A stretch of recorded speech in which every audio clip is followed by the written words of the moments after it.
네, 이번 코너에서는 카이스트 경영대학의 이병태 교수님 모시겠습니다. 아시다시피 법인세 가지고 말씀을 주실 텐데, 법인세는 최근 논란이 굉장히 많습니다. 물론 이제 야당이 법인세 부자 정책 일환으로 법인세 인상한 그런 것도 있고, 세계적으로 법인세 인하 경쟁도 있고, 또 미국 같은 데는 이 법인세가 실질적으로 투자가 어떻게 이어지는지 연구는 적은데, 대신 소득세와 아주 직접적인 소득의 분배와 직접적인 연계가 있다, 연결이 됐다, 뭐 그런 연구도 나올 건데, 여러 가지 논란 그리고 최근의 정책까지 함께 들어보도록 하겠습니다. 교수님 어서 오십시오. 예, 안녕하십니까. 예, 날도 더운데 이제 오히려 싸늘하게 환절기 추위를 걱정해야 될 상황입니다. 잘 지내십니까? 저는 아주 좋습니다. 날씨가 살만한 것 같습니다. 예, 법인세 드디어 세법 개정 이제 정기국회도 오고 여러 가지로 뭐 보실 일이 많습니다. 오늘 포인트를 어떻게 정리해 주시겠습니까? 그러니까 방금 뭐 소개 멘트 해주신 대로 법인세가 부자 감세다.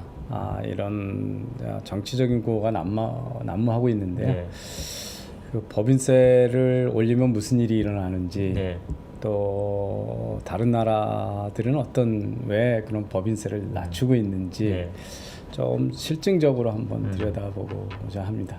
좋습니다. 뭐 자료도 준비해 오셨죠? 오늘도? 예. 이제 법인세는 우리나라뿐만 아니라 미국에서도 논란이거든요. 보시면 근데 전 세계적으로 법인세가 지금 어떤 현상이 되고 있냐면 이 빨간 거가 OECD 평균입니다. 그러니까 81년부터 2011년까지 40% 중반대에서 지금 이제 20%대로 내려갔거든요. 20하고 25 사이에 선이 와 있습니다. 거의 반 토막이 난 겁니다. 지금 이제 그 30년 사이에 이렇게 된 거거든요. 근데 이제 미국은 보시면은 한번 확 내렸다가 레이거노믹스죠. 이때 내렸다가 지금 큰 변화가 없이 지금 이제 사실은 법인세 인하를 가장 안 한 나라가 미국이거든요. 저것도 이제 일단은 명목 세율이고 실질적으로 뭐 감세 같은 건 있을 겁니다, 그죠? 당연히. 그랬더니 이제 그 우리 요새 뭐 많이 논란이 되고 있는 공화당의 후보 도널드 트럼프는 지금 이 35%대 이거를 15%로 낮추겠다. 작은 글씨로 안 보이실지 모르겠습니다만 밑에 이렇게 되어 있습니다. 도널드 트럼프 법인세율 15%로 대폭 인하 정책 제시 공약이었습니다. 그죠? 그러니까 이제 이런 나라고요. 우리는 지금 명목세율 중에 최고 세율이 22%로 되어 있습니다. 그래서 어느 나라는 논란인데요.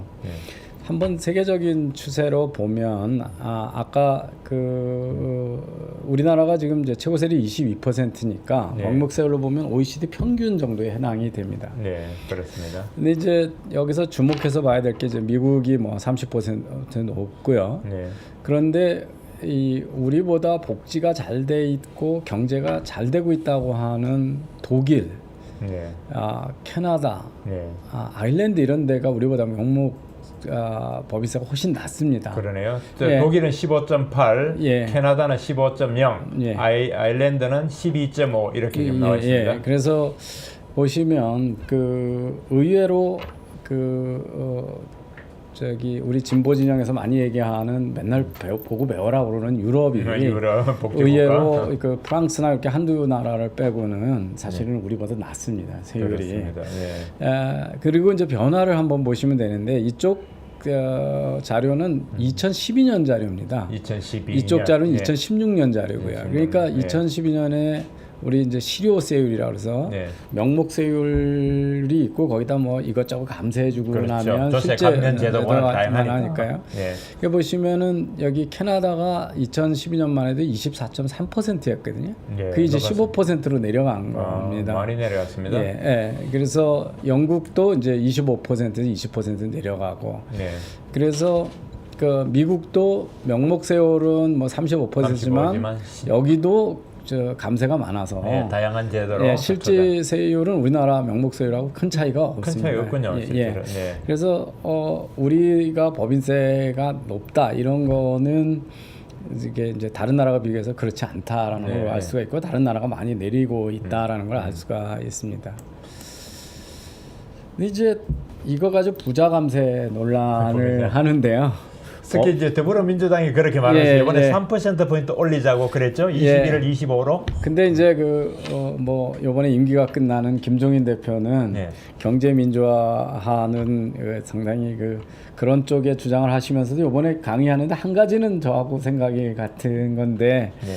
법인세 인상해봐야 소비자한테 다 전가된다. 뭐 그렇습니다. 이렇게 네. 얘기를 하셨습니다. 네. 이제 근데 이 법인세 인상을 하면 법인이라고 하는 건 사람이 아니고 네. 그냥 우리가 기업이기 때문에 그 돈은 궁극적으로 누구한테 가야 되거든요. 그렇습니다. 이제 거기서 세금을 100원 내던 거를 200원을 걷는다 이렇게 예상을 하면 주식 시장에서는 이 기업한테 같은 정도의 이익 전에보다 더 많은 이익을 기대할 거 아닙니까? 네. 예. 그러면 이 세금을 더 낸 거를 누구한테 어디서 보상을 할 거냐 복구할 거냐 보면 종업원한테 주는 혜택을 줄이는 게 한 방법이겠죠. 예. 예, 상여 주던 것들 보편적이죠. 주거든. 사실 제일 보편적으로 나타납니다. 그다음에 이제 이 비용이 더 들었으니까 하청업체한테 단가를 더 낮춰서 이익을 하려고 그러거나 주주한테 배당을 주는 거죠. 예.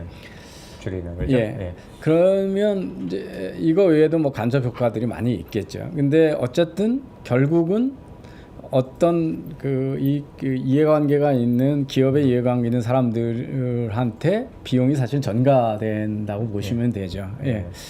그래서 근데 이제 미국에서 이게 실험적인 연구들이 있습니다. 그래서 미국에도 있고 이 월드뱅크에서도 연구가 있는데요.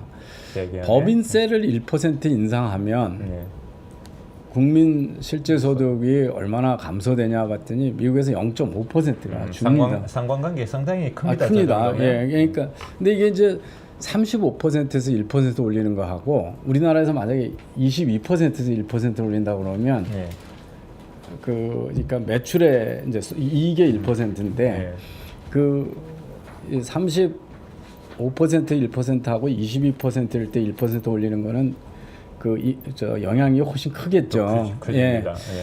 그리고 미국의 기업들은 사실은 요새 특히 제조업 같은 경우에는 하청업체가 거의 없습니다. 제조를 미국에서 안 하니까. 그렇죠. 근데 이제 우리는 그 낙수 효과가 있네 없네 그래도 아직도 하청업체에서 많기 때문에 그러니까 그냥 상식적으로 생각해봐도 법인세 인상이 하청업체나 종업원이나 주주들 그리고 우리나라 뭐 주주들이라고 해서 맨날 저기 얘기하는 것 중에 하나가 대주주가 지분율은 조금인데 장악을 많이 한다 그러니까 뭐 그 0. 몇 %의 지분율, 1, 2% 지분율도 안 가지고 계시거든요 대주주가. 네. 그러니까 이거 뭐 그리고 주주는 이제 만약에 자기한테 들어온 배당이 그러니까 법인세가 높아져 가지고 그러면 배당을 늘리면 되거든요. 그렇죠. 배당률로 또 그걸 하겠죠. 네. 그러면 그걸 누구한테 더한테 많이 가냐면 종업원하고 하청업체가 더 많이 가겠죠. 네. 그 손해가.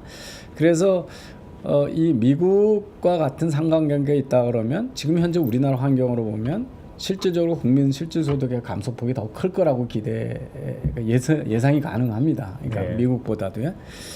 그 다음에 이제 이 42개국에 있는 기업들을 가지고 법인세 인상하고 기업에 투자하고 생산성에 어떤 영향을 미치냐 봤더니 이제 다 부정적인 거죠. 법인세 인상이 올라갈수록 투자가 줄어들고 생산성이 줄어든다. 이게 다른 데서 사실은 돈을 안 쓰는 거거든요. 생산성 향상을 위한 투자를 안 하는 거죠. 이제 돈이 줄어들었으니까. 그래서 근데 이제 이런 영향은 대기업일수록 더 크다고 그럽니다. 예, 여기서 제가 교수님 제가 잠시 끼어들면요.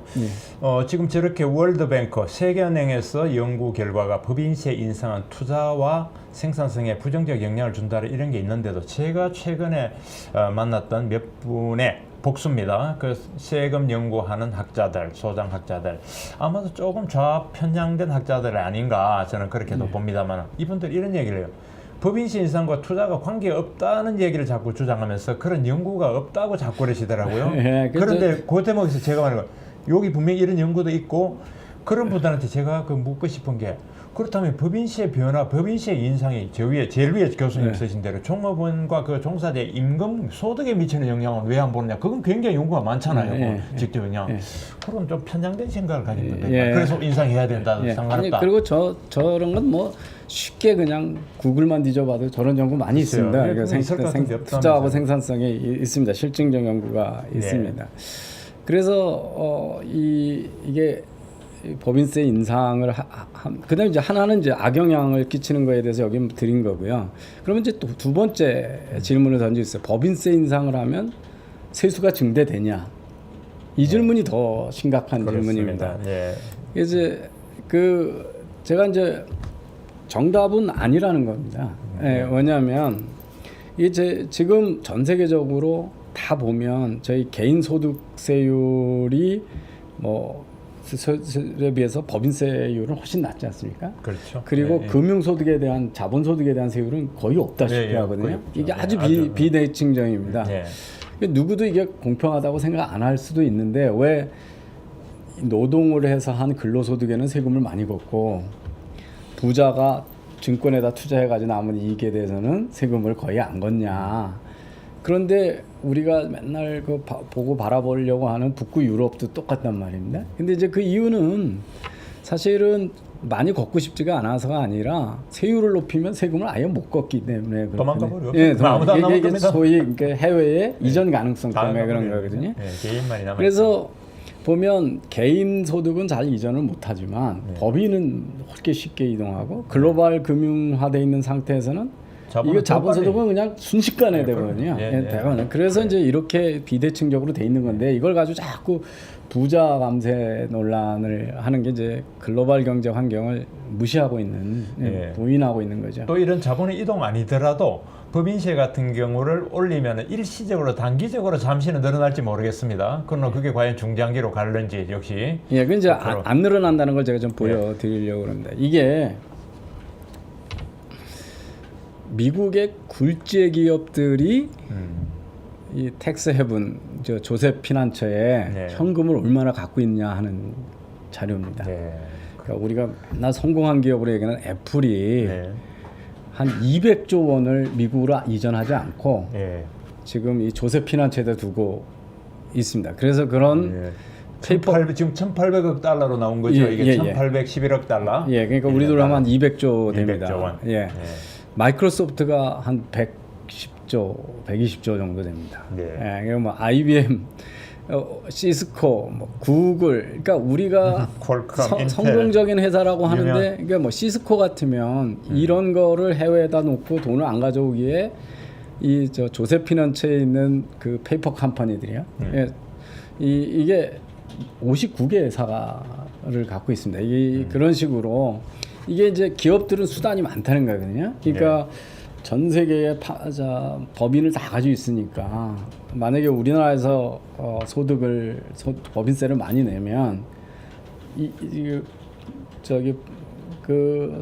이익을 일로 이전을 안 하는 거죠. 그렇죠. 이전 가격에서 특허료 뭐라 해가지고 올릴 수 있는 방법은 얼마든지 수단이 있습니다. 그래서 이제 그냥 이 애플이라고 하는 성공적 기업이 하는데 현금 보유고 중에 이 까만 게 미국의 애플 본사가 가지고 있는 현금 보유고고요.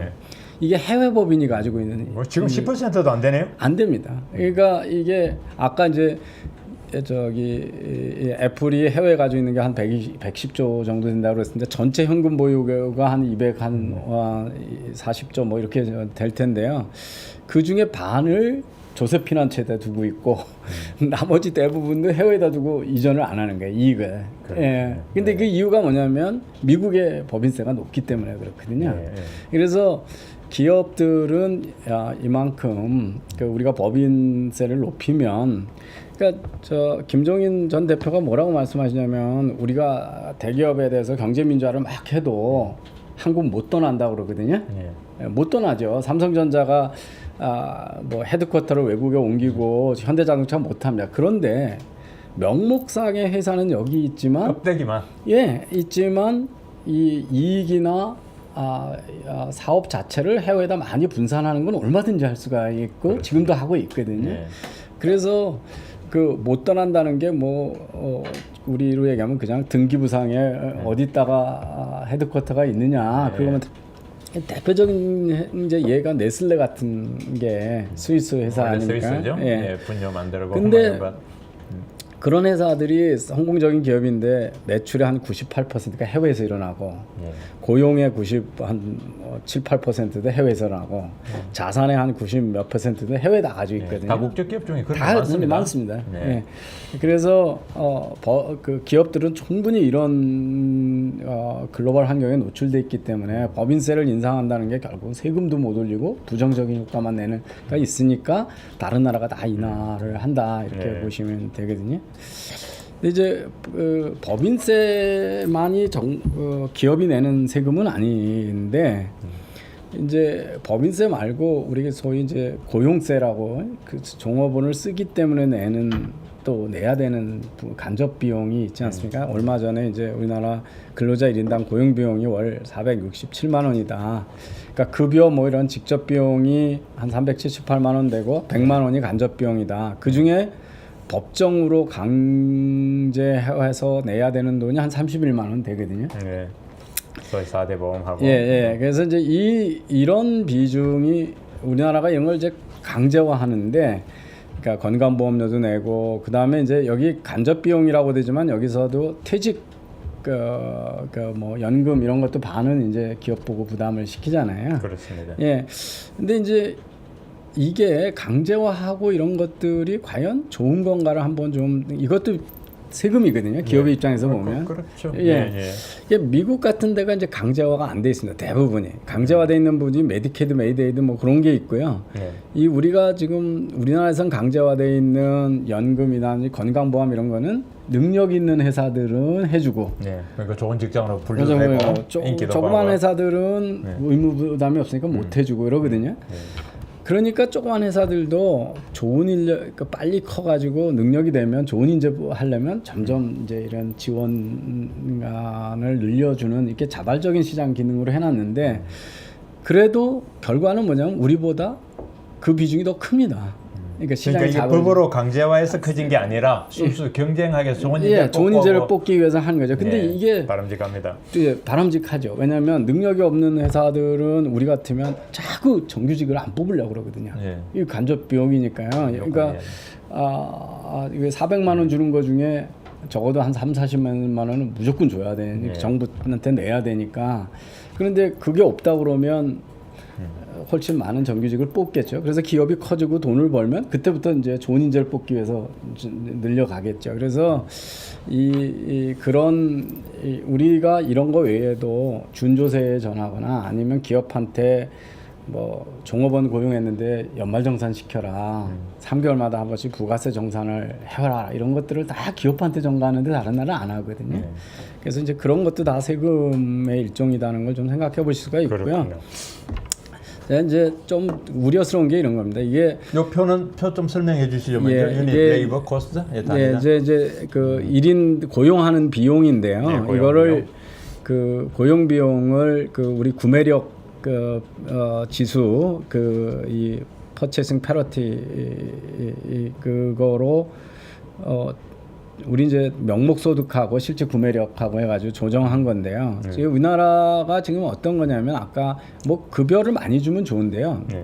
이미 2007년서부터 2008년부터 우리나라의 그 1인당 고용 비용이 일본을 초월했습니다. 그렇습니다. 지금 이 단위가 어떻게 됩니까? 달러입니다. US 달러입니다. 연간. 그러니까 우리는 그 구매력 지수 PPP 달러로 이렇게 전환을 하면 여기 보시면은 우리가 41,000달러인데 일본이 38,000달러가 되잖아요. 여기는 임금 플러스 복지, 후생 비용 다 들어가다 보니까 이렇게 커졌습니다. 일본보다. 근데 이제 그래서 이게 우리나라가 이제 양극화돼서 많이 받는 분은 많이 받고 대기업, 중소기업이나 아주 자영업자는 못 받아서 그렇지만 평균적으로 보면 인건비 부담이 높기 때문에 기업들이 자꾸 국내에서 고용을 회피하는 원인 중에 하나가 여기에 이제 이런 것도 있어서 여기도 그래서 고용에 우리가 법인세를 하는데 자꾸 논리에 안 맞는 부자 감세론이나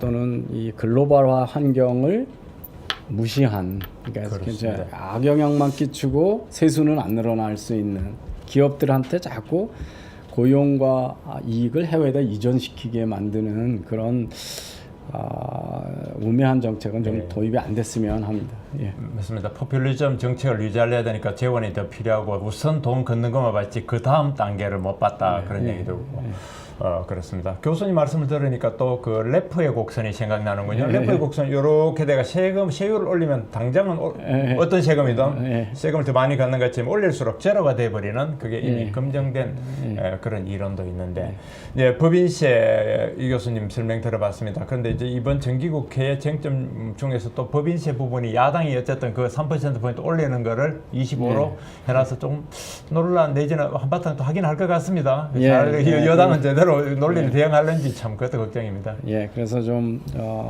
이 사실을 놓고 좀 실증적인 논의가 이루어졌으면 좋겠습니다. 정기국회의 한 관점이 될 포인트가 될 법인세 문제 듣고 우리가 선진국에서는 어떻게 하고 있는지 법인세를 올렸을 때 어떤 상황인지 전반적으로 법인세 인상과 관련된 테마의 그 뒷이야기 설명을 들어봤습니다. 교수님 감사합니다. 예, 고맙습니다.